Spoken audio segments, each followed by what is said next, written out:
Hello student, welcome back to my channel Edulations.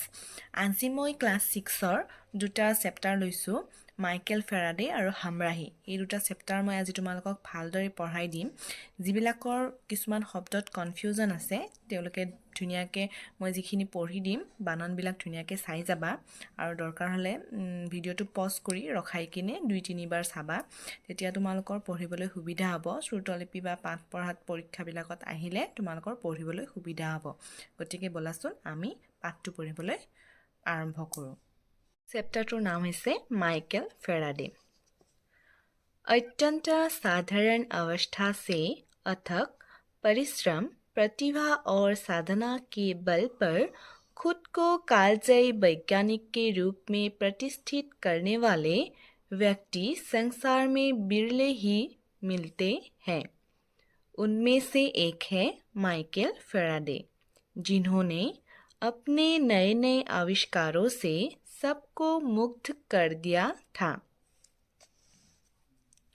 Michael Faraday का जन्म सन 1791 के 22 दिसंबर को लंदन के निबिडनटन वाटस नामक स्थान में एक अत्यंत गरीब परिवार में हुआ था। যিবিলাক টান ৱৰ্ড আছে সেইবিলাক তোমালোকে ভালদৰে চাবা। যেনেকুৱা ধৰা নিবিডনটন উচ্চাৰণ কৰোঁতেও ভালদৰে উচ্চাৰণ কৰিবা আৰু লিখিবলৈ আহিলেও তাতে ভুল নাযায় 2-3 বাৰ লিখি চাবা আৰু পঢ়ি চাবা। এই ৱৰ্ডবিলাক ভালদৰে পঢ়িবা। এই লাইনখিনি মই আকৌ পঢ়ি দিছোঁ, চাবা। माइकल फैराडे का जन्म सन 1791 के 22 दिसंबर को लंदन के निविडनटन वाटस नामक स्थान में एक अत्यंत गरीब परिवार में हुआ था। वे इतने गरीब थे कि बचपन में उन्हें कभी कभी एक रोटी से पूरे सप्ताह की भूख मिटानी पड़ती थी। गरीबी के कारण उनकी पढ़ाई भी ज़्यादा दिनों तक नहीं चल सकी थी। 13 साल की उम्र में उन्हें अपना खर्च उठाने के लिए एक किताब की दुकान में रहना पड़ा तथा अखबार बेचने का काम करना पड़ा। किताब की दुकान में रहते उनका मन धीरे धीरे विज्ञान के प्रति आकर्षित हुआ। फैराडे जिस दुकान में काम करते थे वहाँ मीडांस नामक एक व्यक्ति ग्राहक थे। वे विख्यात रॉयल प्रतिष्ठान के सदस्य थे। विज्ञान के प्रति फैराडे की रुचि देखकर उन्होंने फैराडे को बिना शुल्क के वैज्ञानिकों के व्यक्तित्व सुनने की व्यवस्था कर दी थी। इसी अवसर पर हम्फ्रे डेफी नामक एक प्रख्यात वैज्ञानिक के व्यक्तित्व ने उन्हें इतना मुग्ध कर दिया कि उन्होंने उनके व्यक्तित्व का सारांश लिखकर उन्हें भेज दिया और साथ में यह भी गुजारिश की कि विज्ञान से संबंधित कोई भी काम करने के लिए वे प्रस्तुत हैं। व्यक्तित्व का सारांश पढ़कर डेफी बहुत आनंदित हुए और रॉयल प्रतिष्ठान में सहायक का काम फैराडे को दे दिया। इस तरह उनको डेफी के साथ यूरोप के विभिन्न देशों जैसे फ्रांस, इटली, स्विट्जरलैंड आदि में जाने का अवसर मिला। इस भ्रमण से फैराडे को बहुत लाभ हुआ।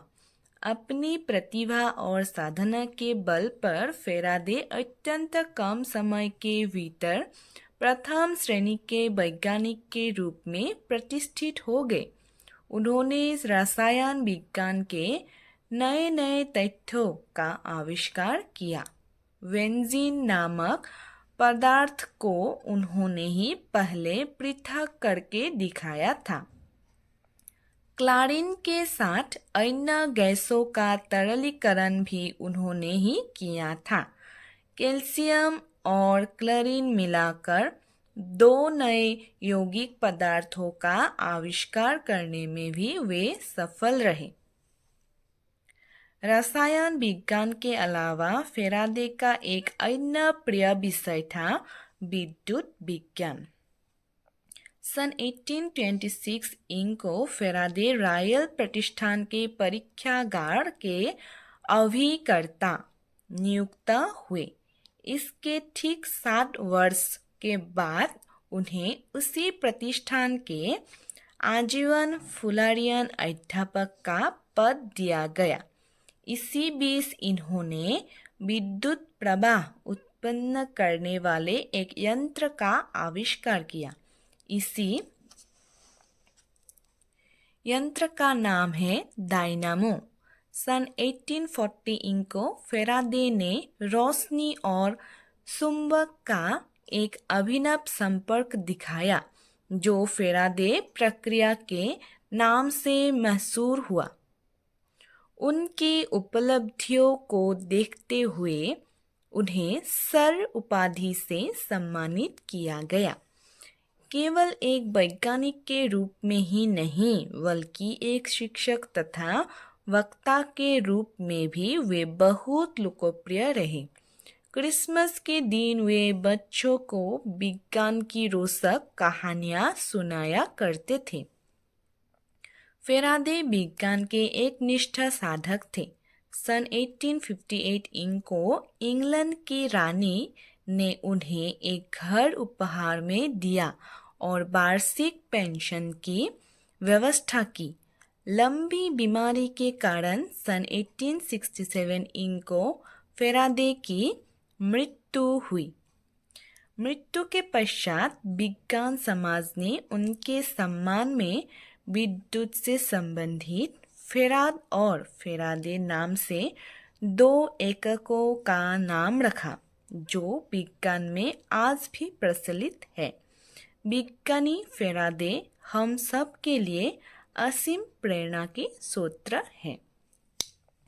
गतिके माइकेल फेराडेটো मैं तुमलोকক पढ़ी शुनालो। যদি ইয়াত কিবা কনফিউজন আছে শব্দবোৰ তোমালোকে পজ কৰি ভিডিঅ'টো শুনি ল'বা আৰু ইয়াৰ নেক্সট ভিডিঅ'টোত মই হামৰাহী পাঠটো তোমালোকক পঢ়াই দিম।